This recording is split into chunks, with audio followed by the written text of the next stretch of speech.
Imagine a war machine that once terrified all of Europe, a force so fast, so disciplined, so brutally efficient that nations collapsed within weeks. Yet when the world expected it to dominate for years, it suddenly cracked from the inside and began falling apart at the very moment it needed to be strongest. This is the story of how the mighty German war machine failed at the worst possible moment, not because of one weakness, but because of a deadly combination of arrogance, overreach, miscalculations, sabotage, hidden fractures, and unstoppable pressure from enemies who refused to break. The rise of the German war machine in the early 20th century was built on a foundation of speed, precision, and an uncompromising belief in technological superiority. Germany believed that war was a science, that it could be engineered, designed, and perfected with the cold clarity of mathematics and industrial discipline. At first, the world had every reason to fear this idea, because in the opening years of conflict, the German style of warfare called Blitzkrieg stormed across Europe, leaving nations shocked and unable to respond. Germany crushed Poland in weeks, broke through the seemingly invincible French defenses, and forced Britain to evacuate its army under emergency conditions. The world believed that Germany had unlocked a new formula for war: modern, fast, brutal, relentless.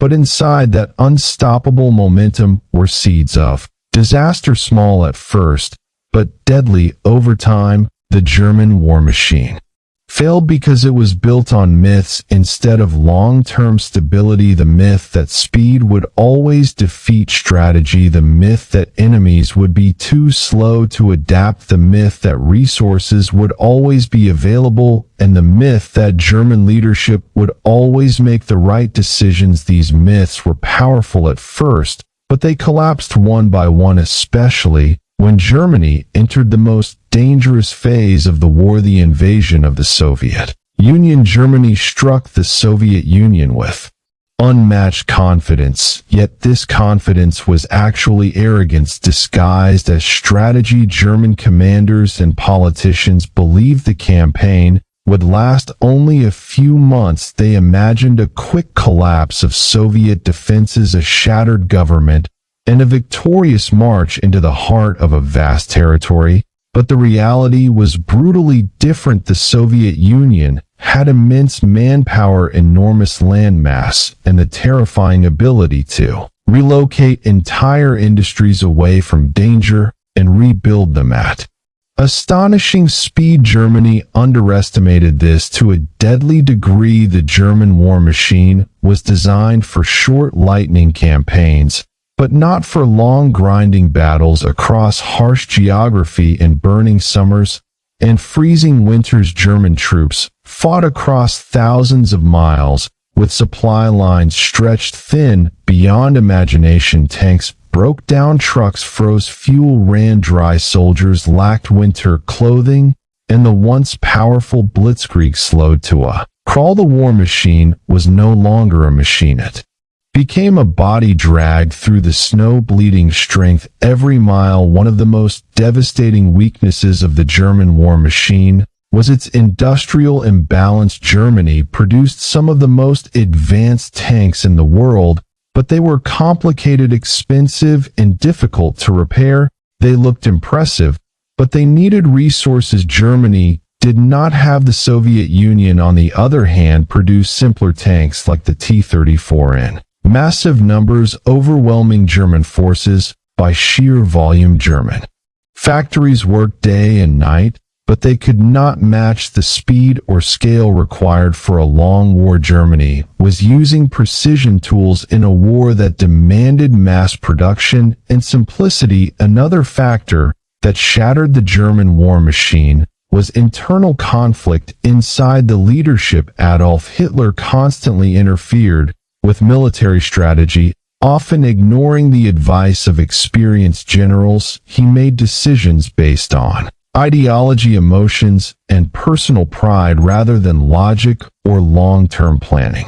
He refused retreats, even when they would save hundreds of thousands of soldiers. He split armies, weakened offensives, and prioritized symbolic victories over strategic ones. German generals fought each other for influence, while Hitler punished those who disagreed. This chaos created confusion, hesitation, and fatal mistakes at the front lines.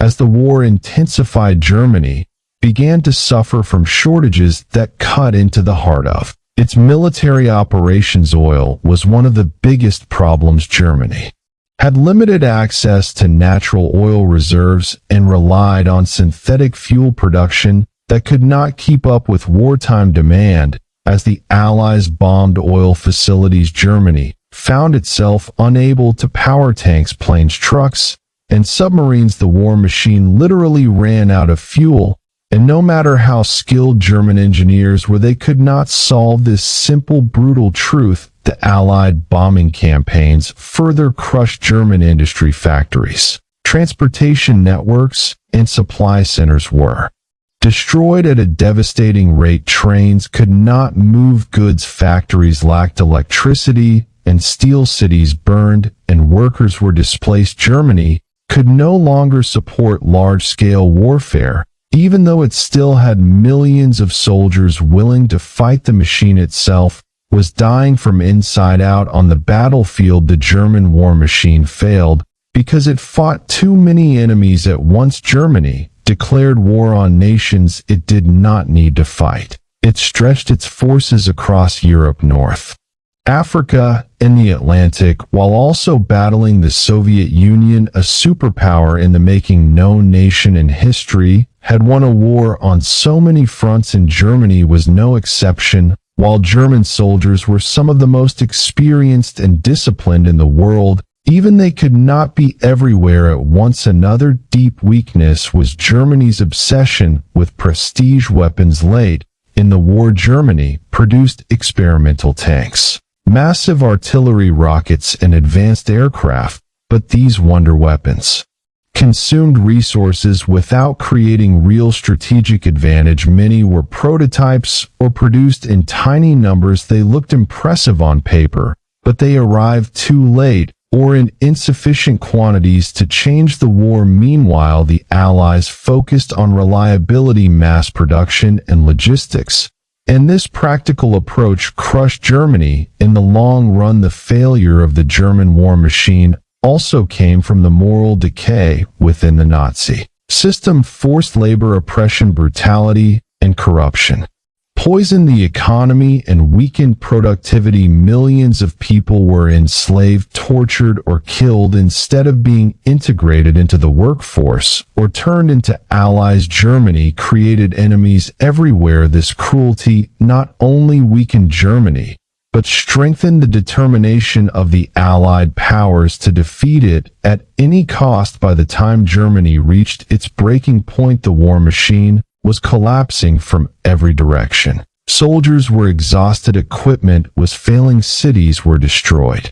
Generals were divided, industries were ruined, enemies were strengthening, and the fuel of the entire system, ideology, fear, and ambition, was burning out. Germany had created a war it could no longer control. The machine became too large, too complex, and too desperate to survive. At the worst moment, when Germany needed maximum unity, maximum strength, and maximum coordination, the opposite happened. Hitler locked himself in a bunker, isolated from reality. Generals stopped trusting each other. Factories were destroyed, supply lines were shattered, and German citizens suffered under constant bombing, hunger, and fear. The war machine did not fall in one single blow. It cracked slowly, piece by piece, until the entire structure collapsed under the weight of its own contradictions. In the final stage, Germany was surrounded by enemies who had grown stronger,